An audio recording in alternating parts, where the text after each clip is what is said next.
যৌবন তখন আমার আঙিনায় এসে দাঁড়িয়েছে। কানায় কানায় পরিপূর্ণ নদীর মতোই আমি প্রাণোচ্ছল। তুমি একদিন বললে আমাকে ভালোবাসো। আমি বাড়িতে এসে লুকিয়ে লুকিয়ে আয়নায় নিজেকে অনেকক্ষণ দেখলাম। আমি যে কৃষ্ণ বলি, তুমি আমার মধ্যে এমন কি দেখলে গো? তুমি বলেছিলে তোমার অন্তরের আলো দিয়েই আমি আলোকিত হব, আর যে রূপের মধ্যে মায়া মমতা নেই, সহানুভূতি নেই, কি হবে বলো তো সেই রূপ দিয়ে? আমার বয়স তখন ফুটন্ত আগুন।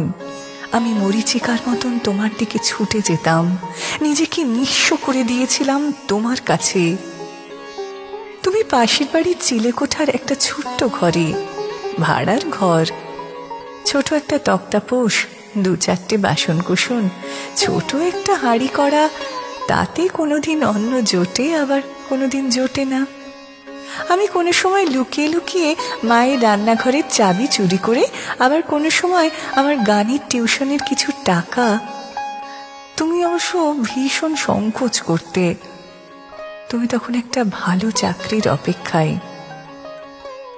তারপর একদিন হঠাৎ কিছু না বলেই যেন কোথায় হারিয়ে গেলে। আমি পাগলের মতো খুঁজে বেড়াচ্ছি তোমায়। নিজের ঘর, সংসার, সন্তান, এত এত স্বপ্ন, সেগুলো যে শুধু আমার কাছে রয়ে গেল। এভাবেই অনেকগুলো দিন চলে গেল। আমার মাথায় কাঁচা পাকা চুল, আমার অন্তহীন অপেক্ষার অবসান হলো।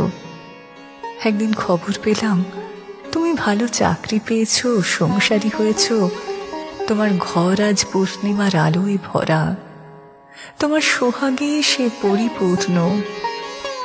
এই অমাবস্যার গ্রহণ থেকে চিরতরে মুক্তি নিয়েছো।